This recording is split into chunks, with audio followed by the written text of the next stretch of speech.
నాది ఒక జీవితమేనా, ఏం జీవితం ఇది అని అనుకుంటున్నావా? అయితే ఈ మాటలు నీకోసమే. నీకు కష్టమనిపించే నీ ఉద్యోగం ఒక నిరుద్యోగికి జీవితకాల స్వప్నం. నీకు విసుగు తెప్పించే నీ పిల్లలు పిల్లలు లేని దంపతుల మధుర స్వప్నం. నీకు లభించిన ఇల్లు అది చిన్నదైనా నీడలేని వారికి అద్భుత స్వప్నం. నీ దగ్గర ఉన్న చిరు సంపాదన చిల్లి గవ్వ కూడా లేని వారికి ఊరటనిచ్చే స్వప్నం. ఆరోగ్యవంతమైన నీ జీవితం రోగికి అమృతతుల్యమైన స్వప్నం. నీ ముఖం పైన ఉండే చిరునవ్వు విషాదగ్రస్తులకు దివ్యమైన స్వప్నం. నీకు లభించిన వాటి పట్ల కృతజ్ఞత కలిగి ఉండు.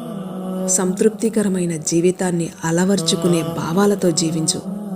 అప్పుడు ఆనందమే నీ చిరునామాగా మారుతుంది.